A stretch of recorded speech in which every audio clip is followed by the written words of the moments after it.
খালাদের বাসায় আমার ছেলেকে ছাদে নিয়ে গিয়েছিলাম, আপনাদের সাথে কিছু ভিডিও শেয়ার করেছিলাম।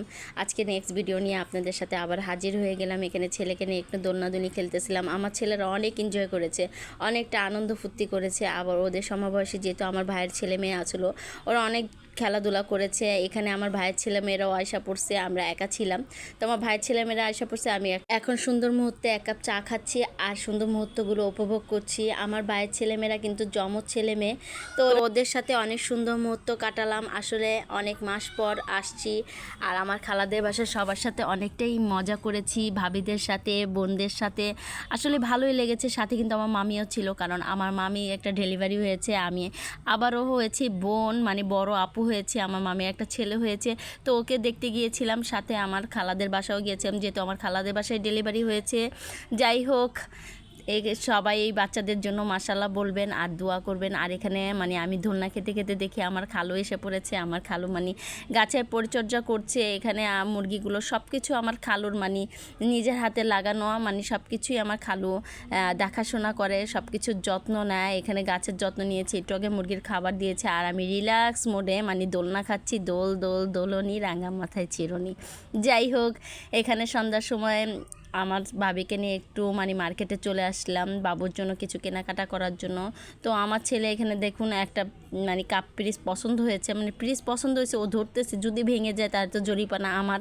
তো ওকে বারবার মানা করতেছি, চলো চলো চলো। তারপরে ওকে মানে কোলে নিয়ে হাঁটা শুরু করলাম। আর আমার ভাবি এখানে মানে কিছু জিনিসপত্র দেখতেছে, তো ওদের জন্য কেনাকাটা করবে।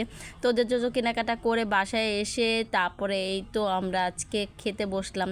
বিশ্বাস করেন দুপুরবেলা আজকে যে আমি মানে বিরিয়ানি খেয়েছি, বিরিয়ানিটা মজা হয়েছে, বাট তৃপ্তি করে রাত্রেবেলা এত মজা করে ভাত খেয়েছি, মানে ডিম ভাজা আর আলু ভর্তা হলে তো আর কিছুই লাগে না। সাথে কিন্তু ডালও ছিল, কিন্তু আমি ডাল নিইনি। কথায় আছে না, আমরা মাছে ভাতে বাঙালি, ভাত ছাড়া তো আমাদের চলেই না। ভাত হলে তৃপ্তি করে আমরা খাবার খেতে পারি। আর এই তো যেহেতু রাত্রেবেলা ঘুমাইছি, খালাদের বাসায় ছিলাম, তো সকালবেলা উঠলাম, আমার দেখলাম এত সুন্দর ওয়েদার। আমার ছেলেটা, বড় ছেলেটা ঘুমাচ্ছে এখনও, ছোট ছেলে উঠে গিয়েছে অলরেডি। আর এখানে এত সুন্দর ওয়েদার ছিল, মুরগি দৌড়াদৌড়ি করতেছে আর পাশে কি সুন্দর নদী। যাই হোক, এখানে এখন এই তো চলে আসলাম মানে নাস্তা খেতে। সকালের নাস্তা কিন্তু বাওয়া ভাত আর ভর্তা, আমার ভাবির হাতে বাওয়া ভাত এত মজা, সাথে কিন্তু ডিম ভাজা ছিল আর চাপা শুটকি ভর্তা। অনেকেই চাপা শুটকি ভর্তা পছন্দ করেন, অনেকে পছন্দ করেন না।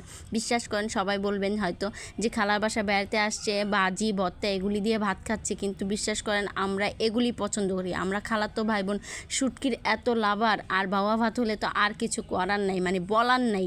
এখনও আমার লোভ লাগতেছে, এত মজা হয়েছে ডিম ভাজা দিয়ে। সবাই মিলে একসাথে বসে খাচ্ছি, আমার মা, আমি, ভাবি, খালা, আমার আম্মু, আমার ছোটো বোন, সবাই মিলে একসাথে বসে খাচ্ছি। আসলে মজাই আলাদা। সবাইকে তো আর ক্যামেরাতে মানে দেখানো যায় না, তারা এত কমফর্টেবল না ক্যামেরাতে আসার জন্য, তাই সবার একটু পাতে দেখা দিলাম। আর এই তো খাওয়া দাওয়া শেষ করে এক কাপ চা খেয়ে এখন এই তো বাচ্চারা দেখতেছি কি খেলতেছে, আমি কিন্তু এক কাপ চা খাচ্ছি আর ওদেরকে একটু ভিডিও করছি। আসলে শৈশব জীবনটাই অনেক সুন্দর, তাই না? মাশাআল্লাহ বলবেন সবাই। আর এই তো এখন চলে যাওয়ার পালা, এখন গাড়িতে উঠে গিয়েছি। সাথে আমার মামাতো বোনও আমার সাথে যাবে বেড়াইতে, ও আবার দুদিন থেকে চলে আসবে। আর এই তো আমার বাচ্চারা কিন্তু মাঝখানে বসছে, তাই ওকে একটু ভিডিও করছি। আর আশেপাশে ওয়েদারটা কিন্তু খুবই সুন্দর ছিল। যাই হোক, দুদিন খালার বাসায় ছিলাম, অনেকটাই ভালো লেগেছে, অনেকটাই ভালো লাগা কাজ করতেছে, অনেকটাই মজা করেছি। এখন তাড়াতাড়ি করে বাসায় এসে এই তো রান্না করলাম, মুরগি মাংস রান্না করলাম সবার জন্য ঝটপট করে। আবরাবু যেহেতু খেয়ে চলে যাবে অফিসের জন্য, তাই তাড়াতাড়ি করে রান্না করলাম। আর এই তো আজকের আমার ভিডিওটা কার কার কাছে কেমন লেগেছে অবশ্যই জানাবেন, ভালো লাগলে শেয়ার করে দিবেন।